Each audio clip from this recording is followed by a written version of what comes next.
Hello, everybody. It's good to see everybody here. I'm so happy to see all of you. Today is the very first fall session of our brown bag sessions, and we're opening it up with a bang. We're going to do something here on early childhood and bilingual education, native languages. And we have two dynamic presenters. You're going to be so happy that you spent your afternoon with them. We're going to start off with the presentation. They have a PowerPoint. They're all ready to go. And then we're going to, toward the end, we'll have time for questions and comments. So I'm going to give you a little background on each one of them. Dr. Christine Sims is from Acapulco Pueblo. Yeah, there she goes. Do the queen thing like this. Hey. Okay. Dr. Sims is from Acapulco Pueblo and is associate professor in the Department of LLSS in the College of Ed here at UNM. She's also director of the American Indian Language Policy Research and Teacher Training Center that she established in 2008. She completed her doctoral work at University of California at Berkeley. She focused on heritage language maintenance and revitalization among American Indian tribes. Her center engages in public advocacy for indigenous language maintenance and revitalization initiatives, and she provides year-round training support, yes, even on Sundays, for Native language instructors serving in community and school-based language initiatives. The other program, the Native American Language Teachers Initiative, also known as NALTI, is a week-long summer training program, which some of you may have participated in, sponsored by the center, and it's held almost every summer at UNM, and it's a lot of fun. If you haven't done it, definitely do it. The center's outreach to tribes also includes training support for language initiatives in early childhood education, which is an increasingly critical area of concern for many tribes, especially currently with the Yazzie Martinez stuff. So Lana Garcia is a tribal member of the Pueblo of Jemez, located at Jemez Pueblo. She's also an Emmanuel graduate class of 1999. Wow. Lana is a speaker of the Jemez language and works hard to ensure that the young children of Jemez Pueblo learn and know their Jemez language and culture.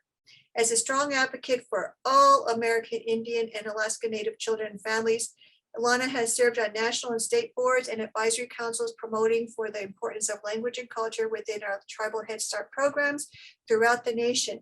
She joined the Head Start family in 2007 and now oversees the Head Start and child care programs.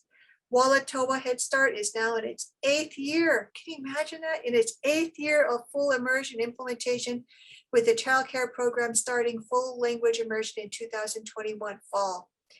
The Obama administration recognized the Walatowa Head Start for their work in language maintenance with a 2016 Educator of the Year award. Lana lives in her community with her husband, Andrew Garcia, and 3 children, Ava, who's 19, Marissa, who's 16, and Coda, who's 3. Wow, such powerful women. I am so happy to be here, and I am going to shut myself up here, and I'm going to hand it over to Christine and Lana. Thank you, everybody. Thank you, Glennie. Thank you, everybody, for joining us today. I think we have a PowerPoint that's going to start off my introduction to our session today, and then Lana will follow me with her presentation on the Walatowa Immersion Head Start program, which she is program manager for. So again, thank you for joining us. It's a good afternoon. I hope everybody is having a good afternoon, and thank you for taking time to join us. Today is a really important topic that I think many of us are hearing more about, and hopefully we will continue to hear more about this as we go through the year, now that we have a new Department of Early Childhood Education at the state level. Some of you may have been part of the outreach that Giovanna Archuleta is doing from that department. But we have also had a series of sessions earlier this spring, even despite COVID, where a group of early child advocates, I'm glad to see Dr. Lansing here from SIPI, folks like her who have a length of experience also preparing early childhood educators. She and a number of us got together this spring to do a series of workshops on this particular topic. And so when the Native faculty in the College of Education came together to plan our own brown bag sessions for the coming year, I volunteered to start us off with this topic and invited Lana Garcia, a good friend of mine. We go back also years working on training and helping prepare her staff to make that transition to a full immersion program.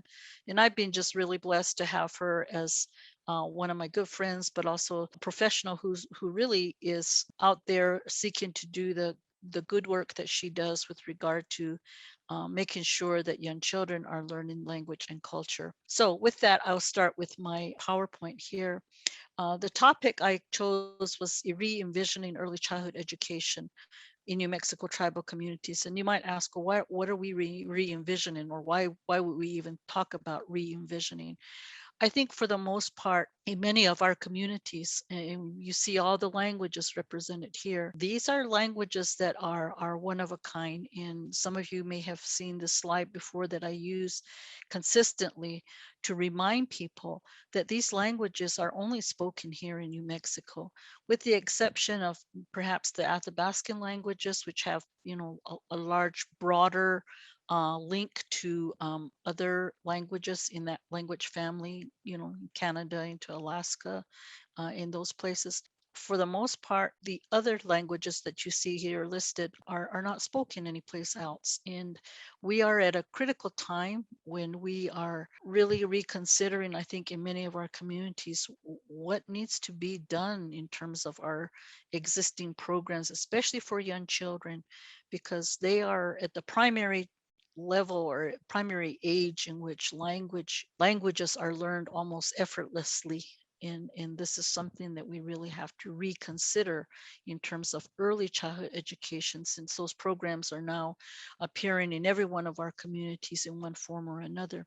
But these languages that you see up here, of course, still have their roots in what I call oral-based traditions. Again, with some few exceptions, almost all of these languages are not written.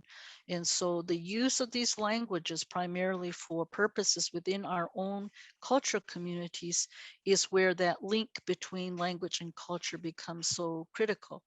And unlike bigger languages, of course, English is one of them, but we see languages like Spanish and those other, even Mandarin Chinese, German, these kind of languages.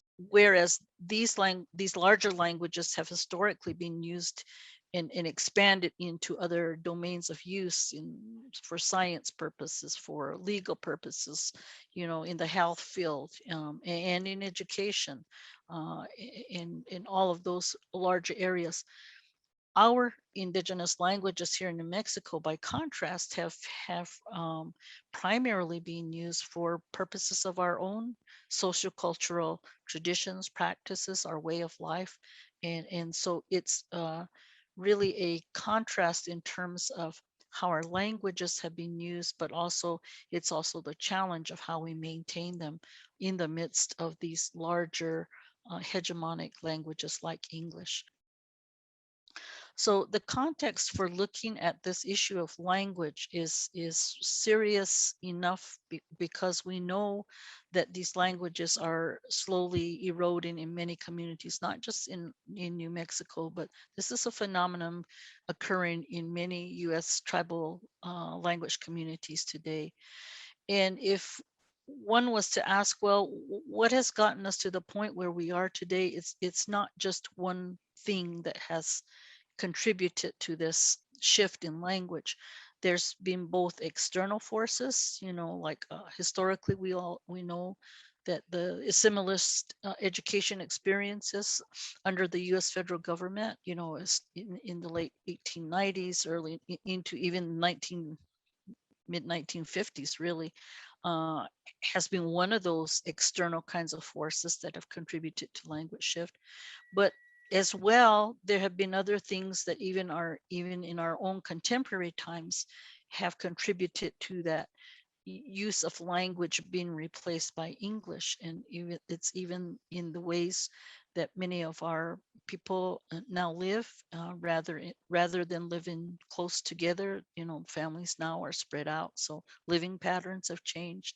Our economic influences that might have formerly been dependent on subsistence ways of life that depended on hunting or gathering, farming, some of those things have changed now to a wage earning economy. So this shift back and forth between a smaller community like many of our villages are, with a larger English based society, has also increased those interactions of using English.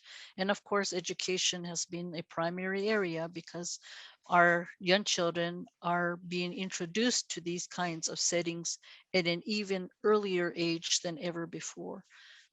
Many of our early child care programs now, cater to taking care of infants. So this is institutionalized daycare setting is the place where young children are probably being increasingly introduced to English even much earlier than in generations before. So what has happened in the end, of course, is that it creates a real fragile situation with languages where most of the fluent speakers now in many of our communities are in the older, elder generations, but not in the younger ones. If we take a real quick look at what those traditional contexts were for native language, these are some of the things that are still as wise and worthy of considering when we talk about early childhood education. And this topic of re-envisioning what that might look like really could start from this idea that native language transmission, the way languages have been passed on in generations past, involved the immediate family, meaning the parents, the extended family, meaning maybe the grandparents, the aunties, the uncles, the grandpas, the grandmas, as well as the community. It was those contexts in which you very young children were introduced to a language, where they heard it, where they saw it, where they observed speakers using it.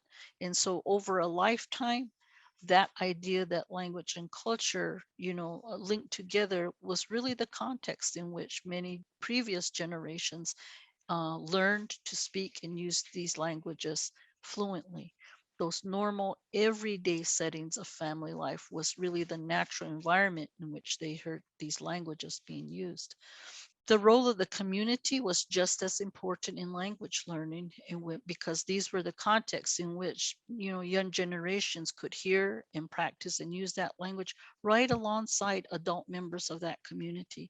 So this is what added to that repertoire of children's learning, not just linguistically but also socially, physically, and cognitively, as they were learning new things, new cultural knowledge. When we look at the broader picture of language and culture learning, it's really also about the role, that important role, the critical role that language plays in socializing children into a particular culture and community. Okay, it's what links them to family and community expectations of what they should learn to do in the language. Okay, those traditional core values that we often talk about and hear being repeated in our own communities, uh, maybe uh, lessons and values that are reiterated over and over time about respect, the idea of reciprocity, giving back, sharing, being of service to one's family and community. All of those things are contained in wisdom, in the kinds of advice and guidance that oftentimes comes through the language itself. And it's that idea that we have younger generations coming up who really are going to be our future leaders. And if we don't teach them these kinds of values through the language, then I think we really stand to lose what these younger generations can learn to contribute back to their own families and their communities through that language. So the last thing here on this bullet list here that I've put down is that also language use, of course, for us as Native people is linked integrally to its uses in the spiritual realm, in the social and emotional well-being that comes with having that language being used in the cultural life of a community. And that in itself also contributes to the healthiness of families as well as the community. How is it then that young children then are immersed? How is it that they can learn language? Well, for very young children, experiencing language is key. It's not so much sitting a child down and reading to him a list of words, or a list of, or using flashcards with a young child to learn language. No, young children learn language through experiencing it. This experiential learning has always been the natural basis for how all children learn, okay, and how children learn language. And so that should be the basis for how we use language with our children all the time. This idea that we experience and learn language by doing is an integral part of how intergenerational transmission has happened in years past. So when children's language and use of language is embedded in the kinds of activities that maybe today we would call group work, or chores even, okay, those are the contexts in which family and community group work can form that background in terms of language use, because it's in those experiences that children have the opportunity to hear and observe language being used as they're doing something alongside fluent speakers. These intergenerational learning experience is what also supports language use and practice, because when you have children, especially young children, doing hands-on cultural learning activities with speakers, with other adult members of their community, that's what can bring them together in terms of learning how to work together, and in doing so, learning how language is used among speakers. Those are the practical ways and experiences that young children can benefit from. Another aspect, especially from oral-based traditions, is this idea that in all of our communities, those oral traditions can reside in different ways, in different forms. Song, dance, storytelling, games, things that were often probably part of our many of the older speakers maybe who are joining us today and who are speakers of their languages. Perhaps much of their experiences were in this realm, where oral traditions were a significant context for learning about place, okay, where we come from, what are the names of the geographic topographies that surround where we live. Through oral tradition, those values and beliefs and perspectives about the world were transmitted through story. The moral and ethical lessons about how we respect oneself, others, the environment, and our world, all of those are carried through oral traditions. And in many of our early childhood programs, perhaps these aren't utilized as much as they should be. And so teaching from oral traditions can be a great way in which we can teach children language. All of these elements combined together in terms of language and culture are part of what I call cultural literacy.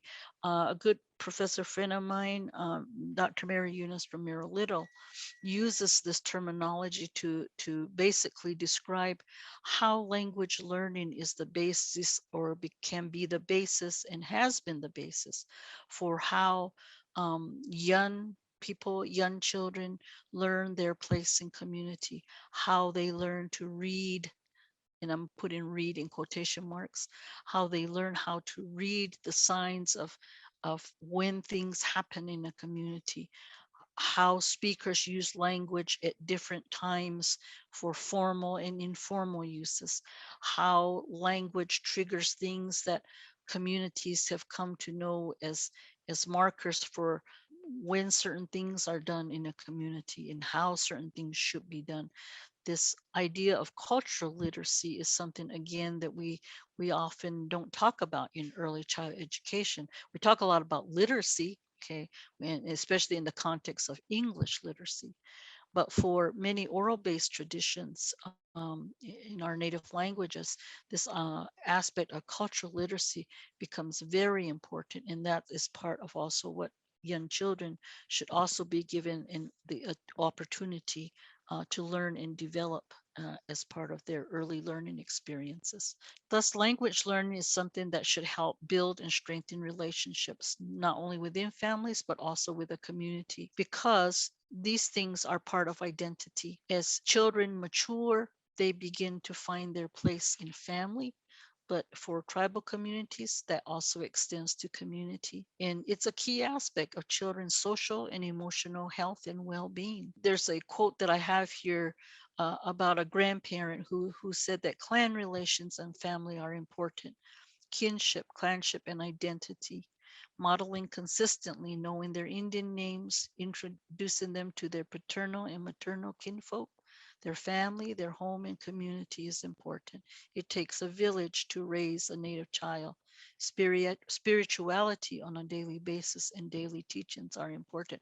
So to this grandparent, here were all the things that when asked what's important for a child to learn, especially in the language, this is what this grandparent contributed to. And this is really, I think, a key aspect of the traditional wisdom that many of our elders hope to see embedded in the way we raise children, but also in how we educate them, especially at a very young age. In summary, and I like this quote from Penn, who talks about the science of child development. But he says this must always be interpreted through the lens of local variation in goals for children. And I use that quote because that's part of that idea of re-envisioning early childhood education, that it has to be interpreted through the lens of tribal communities, because tribal communities, families, elders, parents have their particular goals for how children should learn, but also what they must learn to become contributing members of their communities. So in that, we need to recognize and remember that language learning is more than just the surface aspects of culture. It's more than just learning color, vegetable, and number words. Okay, it's much deeper than that. Children's development and learning, we know, is shaped by family, but also the cultural values that are expressed through language. Okay, and community becomes part of that picture as well. Elder wisdom from the past is still as valid today when it comes to teaching our languages, meaning that language teaching needs to be grounded in cultural perspectives about child rearing and how children learn those aspects of cultural literacy that are important to our individual communities.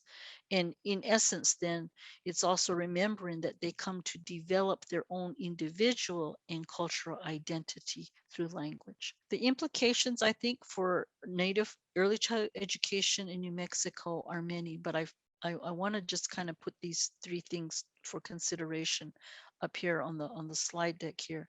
We need to consider that program approaches that consistently support Native contexts for children's experiential learning, for play and engagement with families and communities are part of children's language learning. It's not just about school readiness, although I'm not discounting that that's important.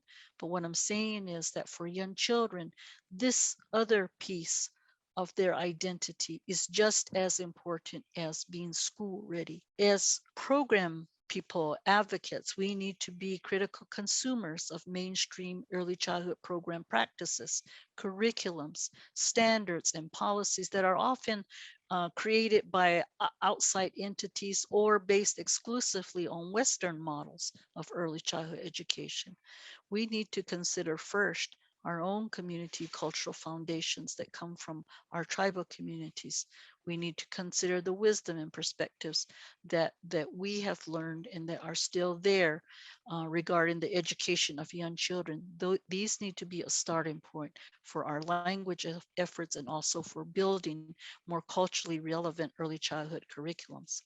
Lastly, we need to question, advocate, adapt, or change early childhood education approaches to make a better fit for the goals that many tribes are wanting to achieve, and the challenges that they now face with regarding language revitalization, both for their families and their communities. It may take our lifetime and more to reverse language shift, because there will always be new and upcoming parent generations who need to understand why language is critical to cultural survival, and how bilingualism and multilingualism can actually be of benefit to their children.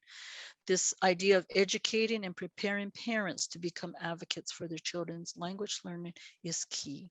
This comes from a professor friend of mine, Dr. Lily Wong Fillmore at UC Berkeley, who says, when languages go to sleep, what is lost is no less than the means by which parents socialize their children. Because when parents are unable to talk to their children, they cannot easily convey to them their values, their beliefs, their understandings, or wisdom about how to cope with their own experiences. Now I'm going to hand it over to Lana Garcia from Jemez Pueblo. I think she has much to share with us regarding what I call promising possibilities for change. Lana? Thank you, everybody. Thank you so much for joining us this afternoon. It's always a pleasure to share our journey on how we became a full language immersion program. And I have so much to thank Dr. Sims for, because when I came into my position, I had no clue of what it took to do full language immersion. And I just wouldn't have been able to, we wouldn't be able to get where we are today without Dr. Sims' guidance and her expertise, her support, everything. So right back at you, Dr. Sims. Thank you so much. I love you. My name is Lana Garcia. I'm from the Pueblo of Jemez, community member here. For those of you that don't know where Jemez is, it's like 50 miles northwest of Albuquerque. We have a population of just under 4,000 people, and we speak the Jemez language. So in '98, the Department of Education conducted a Jemez language survey. And they took a group of individuals that went from home to home. And I was not here. I was in Boston at the time trying to get an education. And I wanted to teach English. I always say God has a great sense of humor. They did the survey, and the results of the survey was that 80% of the community was fluent. When they started taking a closer look at the age groups, they noticed that the children that are Head Start age, so 3 to 5 years old, and maybe a little bit earlier, and then the mid-school grade levels, there was a significant drop in fluency. And so that's where the tribe decided to focus their efforts on full language immersion. And then in '99, the following year, the tribe held their first, what they called their visioning session, and it was called Vision 2010. They brought together just all ages of community members and asked them what they envisioned for Jemez in 2010. And a lot of the desires, the needs of the community was that they wanted language and culture to be a part of the education. And I think, you know, it was because people were identifying that there was a language shift happening during that time. And so, you know, we are not a gaming tribe. And so really we depend on federal, state, and foundational agencies or foundations to help us with this, and that means writing grants. And so that's where we started focusing on, you know, whatever grant that we were writing, we wanted to make sure that language and culture was going to be at the heart of everything that we were going to do. So in 2007, I came to Head Start, like I said, and all this had already, you know, taken place. I wasn't a part of it. So came here and was given this task to start this full language immersion program, I'm just so grateful. A lot, I want to say about 90% of the staff that were here when I came on are still here. You know, I'm just so grateful for all those people that, you know, chose to stay and to start this journey with me, because it's been rough. We've come across rough waters. I mean, even with COVID as well, that impacted us, all of us as tribal people, Native people. It impacted us because we couldn't get together. You know, as you can see right there in my mission, we're a community-based program. And when we were told we couldn't get together for dances and stuff that happens every year, you know, as part of our traditional calendar, it hurt us. It hurt us very bad. What Dr. Sims said is so true. Like, you know, starting this full language immersion program, it was always more than just, we weren't wanting to just teach our children numbers, letters, shapes, you know, the name of animals. Like, it was about wanting them to prepare them for life here. What happens here in Jemez? What do you need to know to participate, to contribute, to be a part of life here?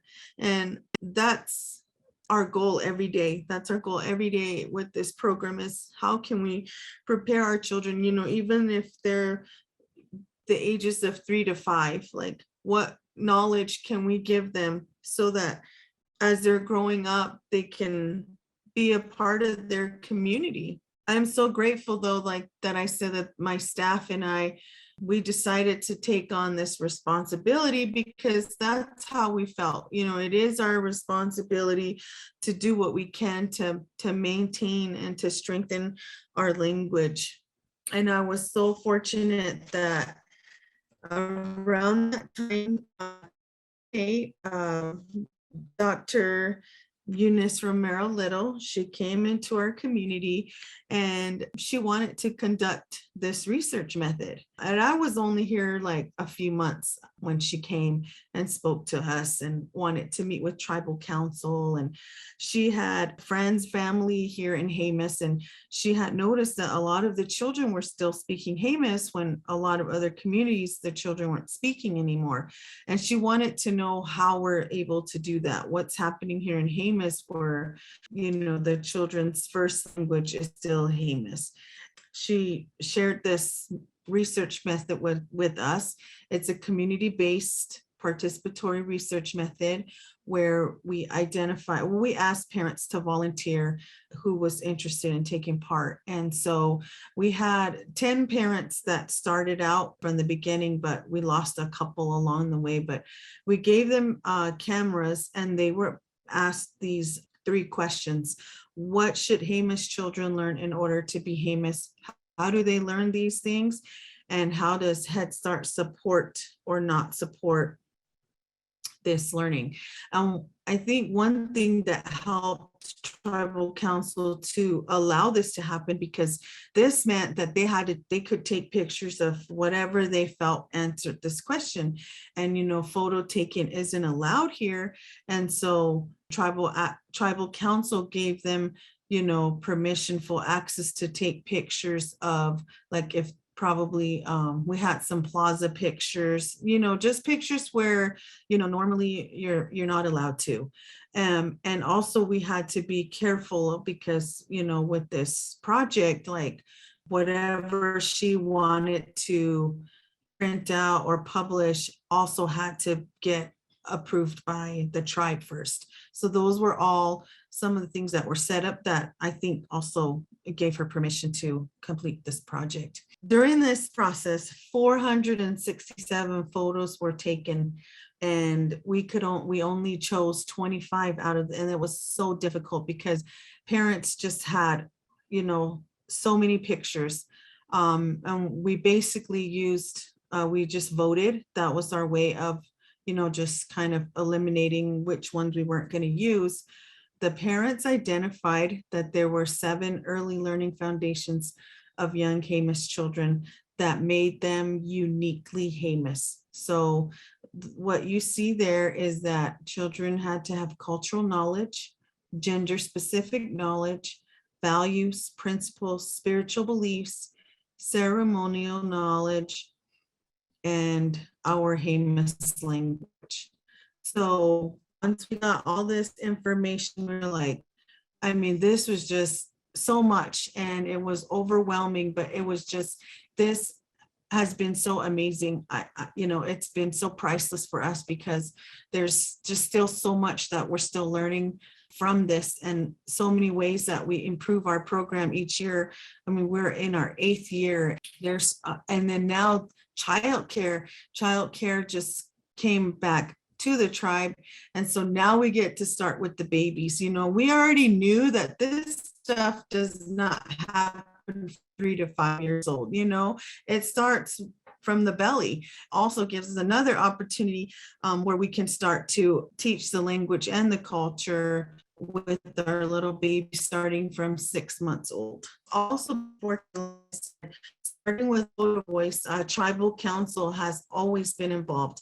And I think that's one of the things that if you talk to other language experts or people that are trying to work in this area of language maintenance or revitalization, they'll tell you that having a tribal council that backs you up is so critical.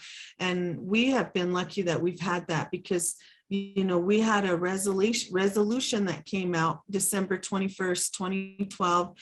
The Tribal Council allowed us to convert our Head Start program to a full language immersion program, meaning that every teaching all day, we would teach only in the language, everything we taught, whatever was happening, whether we were having parent meetings, our graduations, Christmas programs, everything to be conducted in our Jemez language. And, that was for us, and myself, like, whoa, like I started going, it really starts, I had to set that example and really try to learn as much as I could to make this happen. And everyone was happy about this, but like I said, for us, it was very important because it protects your work. It protects anything that you've done and what you're going to do in the future. So this is something that I believe should happen. Why? Those were some of the questions that we've always had to answer. Why do you want to do this? And how are we going to do it? And what are we going to teach? It was just a lot of coming together as a staff and really listening to everybody because not everybody felt that way. Some people felt like, well, languages should be taught in the home. That's the family's responsibility. That's not our responsibility. We want to teach letters. We want to teach ABC's reading. I think just as we got together and as we really started to be cognizant of the children that were coming, the families that were coming, and really just wow, every year the number of children that spoke English was just increasing. There was a video that we saw from a tribe in Massachusetts that lost their language, and they called it was a sleeping language for 50 years. And I'm not kidding you, that video really scared my staff. I think after that, that's when we were like, okay, what are we going to do? We talked about our traditional calendar, that's the curriculum of the community, what happens every year annually. There's things that happen in our communities like clockwork. And, that's where we went to learn. That's how we learned. Our families took us and members of the community were there and we all came together to, make these events happen. And so that's what we need to use. We have to make the traditional calendar a part of our education here. And the community, the parents, that's one thing that I stress every time. I just had a parent orientation, and that's one of the things is we can only do so much. You have to speak in your home. You have to continue this education at home. This is the only way. If you truly want your child to learn, you have to use the language in your home. So the next few slides are just I just wanted to give you a little idea of how it works here, what we do here, our education here in Jemez. The beginning, we always have our identity shields. And these are some of the initial ones. I need to update these pictures because one of the things that we really work on is do not translate for us. Okay, so as you can see, even these were, like I said, some of the initial ones, and they will always like to translate for us. And we say, don't do that. Full language immersion, there is no English on anything. And so they do their identity shields. Oh, shoot, I took mine home. I would show you mine. So you have your Indian name, your clan, your moieties. And this is so important to us because we want them to know who they are. We want them to take pride in that. So this is one of the first things that happens within the first month of school. And then we also cover corn. Corn is so important to us. There's so many reasons why that we use it in so many ways. The unit on corn is like 4 months long, as it starts when we start school in September, and harvest is at that time as well. And so then it goes all the way into December. Our staff do a lot of the experiential learning that Dr. Sims talked about too, which is going to the fields and actually grinding corn for our cornmeal, which is used for praying every morning. Children go outside and they pray every morning. Part of that whole process, they do everything themselves. They also know when it's running out and we need to make more. We want them to know everything about who they are and what needs to be done. We also make sure that they know every parts of our community and the different names of different communities, where our sacred sites are and when to go there. And families come along for some of those field trips, and it's really important for them to just know all about where they live. So the community just becomes a part of the classroom. I tell my teachers, if it's a good day, like a nice warm day, like I don't want to see you in the classroom. The same thing's happening now. They go out on nature walks, the community walks.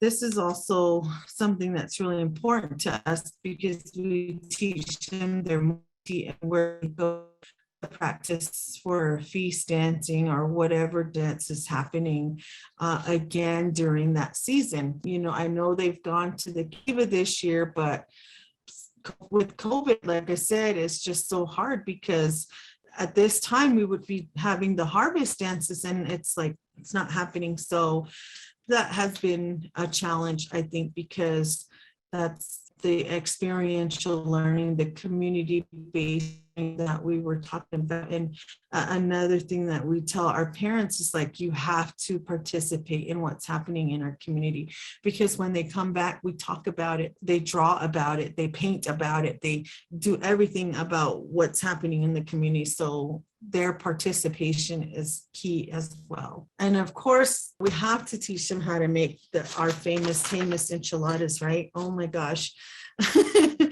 And they're great at that. Again, traditional foods is all hit. In February, when everyone's celebrating President's Day, we respectfully celebrate Governor's Day instead, because we want our children to know who the governor is, who our 3 governors are, our first and lieutenant sheriff, the fiscales, and the caciques, if they can come. And we just have a great day. We dance for them. And then in turn, they also invite us to offices. And, we want our kids to know who our governor is. We said they have plenty of time to be frustrated in the future. Another thing that's important is that we bring in our community members. And this gentleman here, Mr. Brophy Toledo, he's a spiritual leader here. And he also took the time to come in and teach the children about the different, this one was the attire for deer dancers, and just, why they wear things and what the significance is. And so we really appreciate when our male community members come in, because males are kind of, they're not common in early childhood. And so I've been lucky that we've had, a lot of males contributing in our program. And then at the bottom there, you see our children also during the spring, the ditch cleaning, getting ready for planting. And again, that's something that they're going to have to learn to do as a part of the community. So we teach them now so they know. And then, of course, we have a lot of traditional and cultural items for them in their classrooms to play with, because those things are important to us as well. Children learn about 7 dances throughout the year. Again, all the dances fall in our traditional calendar, and they love it. They love to dance. And we were fortunate that we got funding, I think our second year after we started our full immersion, just additional funding. And we've been able to purchase, we contracted community members to make the traditional regalias for us for feasts, for the Hopi harvest, for the China, for the arrow dance, what else? Oh, the buffalo dance. So because we will also hear the children saying, oh, I don't have moccasin, I can't dance, or I don't have a rattle, I don't have this and that. And so we wanted to make sure that all children were able to dance. So from the program, we're able to provide all of that. And it's not a hardship for anybody where parents have to go and borrow or, anything like that. So again, this is just some of during fasting season, we make sure that they learn the protocols for that. But I think mainly it's just making sure that we have the speakers here coming into the center in every way possible, because like Dr. Sim said, they have to hear it being spoken, modeled, and that's how we teach them. We still, like I said, have so much to learn, but I think the main thing is just hearing from our families. Funders want numbers, they want this and that, but I think hearing from our families, our grandparents, that the language that's being spoken at home, children refusing to speak English. But that's my presentation for today. Again, thank you for your time and your attention. Thank you, Lana. That was great. So much to hear and learn from your experiences in making those changes, what I call those promising changes. I don't know if we have any questions. People are just posting commentary in the chat room, which I'm sure you can see. Yeah, and it's all positive. I mean, kudos to the Jemez Tribal Council. Amazing work, amazing information. Just nothing but thank yous for the work that both of you do, and for you, Ms. Garcia, in your work in your community. Oh, here's a question from Cheryl and Anaya. How were you able to get around some of the high school mandates, like with class? I refused. She did. They came out and they said they were going to send in their observers there. And I said, no, you will not. You do not understand our language. And the class is not culturally relevant. So I'm not going to let you. So I got on the phone with Office of Head Start, and I, told them that it's not going to happen, because our children are learning a language, and some of the stuff that class requires, it's not going to happen, and then we're going to be penalized for that. So yeah, so I just stopped it, and we haven't had a class reviewer here in, probably the 8 years. Yeah. So that's part of that rough road, that the journey that they've had. challenging, standardized ways. And that's why I said earlier, it's that re-envision in how we do early childhood education, even to the point of challenging standards that are used to evaluate our programs. So I really want to give kudos to Lana for standing up to them, because that's what it took. Being new, I had no idea I couldn't do it. I did it. Yeah, Gloria Hale, who's works PED, says, well presented. Listening and taking into account what works best from families and tribal communities will continue, whether state or school districts take into consideration. kudos to those schools who can do this with great influence from tribal communities. Thank you, Yay. Ms. Dale. Yay. Well, I hope you enjoyed this presentation. It was, short and sweet. And as you know, there are much more to this topic, but maybe in a different context, we can continue this conversation. But thank you so much for joining us. Glennie, I'll turn it back over to you. Okay, well, thank you everybody for joining us. All right, Awesome. thank you everybody. Have a great day. Bye, everybody. Bye, Lana. Bye.